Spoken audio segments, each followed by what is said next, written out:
It seems the Western hostages were in the hands of good terrorists, the ones that listen to GHQ Rawa, don't hurt Pakistan, and in times of need, dance like circus monkeys for visiting spectators according to the diktat of an ISI colonel.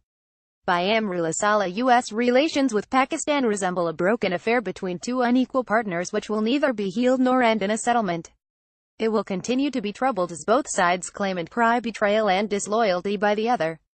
They think by pretending the act of togetherness they can stand high in the eyes of other nations, not realizing that these countries already know well the troubles the two endure. As Afghanistan and the rest of the world analyze President Donald Trump's recent comments on Pakistan, complimenting it on the rescue of a youth Canadian couple and their 3 children, it is my considered view that Pakistan, as the junior partner in this relationship, does strange things, to the extent of even hurting itself sometimes, because it must attract the attention of its longtime ally and patron, the U.S. These stunts by Pakistan have often worked in the past, thereby creating a Pavlovian pattern of success and reward from Washington and other capitals who have from time to time needed Pakistan in the geostrategic great game that has unfolded in South Asia since 1947. In any case, junior partners in any partnership must impress the big partner. That is the nature of the partnership. But what distinguishes Pakistan from other junior partners the world over is its ability to escape punishment each time it hurts the U.S., either inadvertently or deliberately. Since the end of the Cold War, most acts of terror which took place in the U.S. or have targeted the U.S. have been traced back to Pakistan in one way or the other. Yet this solid, smoking evidence of Pakistan's hand in terror has not demerited it from being Washington's ally. Some of us in the region at least are stunned as to how this works. This troubled, yet surviving relationship and partnership between the two countries has given birth to conspiracy theories ranging from speculation that the U.S., in reality, manages the Pakistani nuclear arsenal so it doesn't fall in the wrong hands, to Pakistan being the blessed master of controlled chaos in the region, to Washington controlling a chaotic Pakistan and thus chaos being a joint product. Or to put it in simple words, without a degree of tolerance from Washington, Pakistan's deep state, or its army intelligence establishment, will sooner than later become an ordinary country which provides both answers and accountability to its own people as well as to the puzzled world community. Perhaps the affairs of the deep state looks deep for Pakistanis, but there is hardly anything secret or deep about it in Washington's eyes. Or at least that is what we would like to believe. When President Trump announced his strategy for South Asia, there was a blink of hope that Trump's America would not be fooled by Islamabad's stunts, and particularly, the masters of the deep state, the deceiving generals of the Pakistan army and the terror-loving intelligence service, the ISI, would not get either praise or reward, as in the past.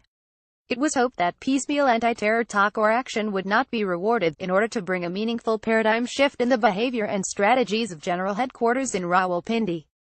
Visiting U.S. dignitaries have been assuring enthusiastic Afghan government leaders and its political class that Washington indeed possesses a long index of Pakistan's tricks and would not be deceived any longer.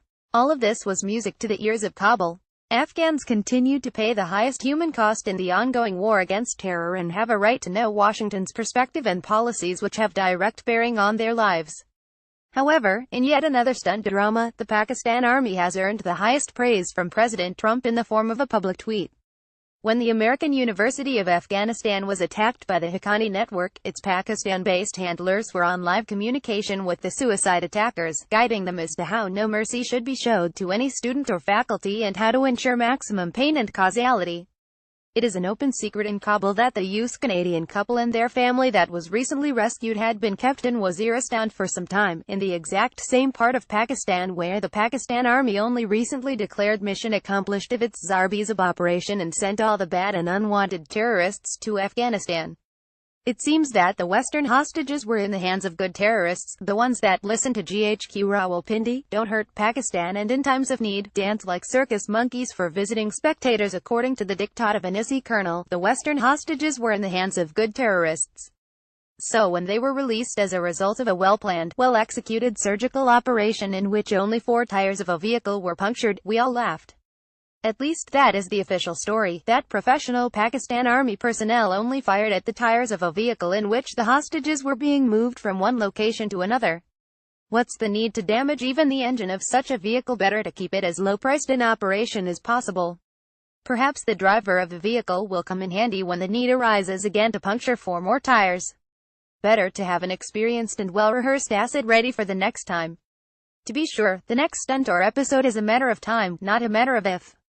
To the surprise of experts and pundits of Pakistan's studies, both in the region and beyond, the presidential tweet of praise was disappointing, to put it mildly.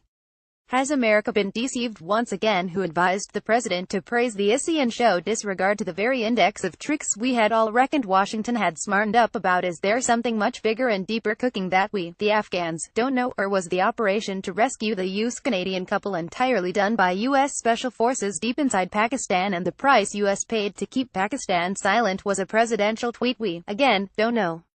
Of course, we would love to know, in order to strengthen our confidence in the new U.S. strategy for South Asia, and especially Afghanistan. Dear President Trump, indeed the release, rescue or whatever act that was performed to bring 5 Western hostages back to safety is great news. That is a statement from the bottom of our hearts. But please remember, a few million Afghans are still hostage at the hands of the same group. The reputation and prestige of the U.S. military and NATO is hostage at the hands of the same group. The future of the Western-led world order is hostage at the hands of the same group. And most importantly, your word and promise that you'll make America win this 16-year-long war against terror is hostage at the hands of the same group too. We appeal to you to hold back your future tweets of praise for such deceitful acts of Pakistani army and intelligence until this mission is accomplished. Only then will they merit global recognition and praise. Thousands of American troops' lives are in line in this fight, which is strategically guided and supported by Pakistan. We are sure you know this, as you have said so yourself, much clearer and better than any other American or Western leader. Pakistan has a history of doing less to gain more. We should work together so we can pay the right price for the right work at the right time. Let's work hard to rescue millions of other hostages before praising the Pakistan army and intelligence, who are the masterminds of the ongoing bloody conflict and violence in Afghanistan and in parts of the wider region. Amrullah Saleh is a former national security advisor of Afghanistan and is the chairman of a political party called Green Trends. He tweets at Amrullah Saleh too.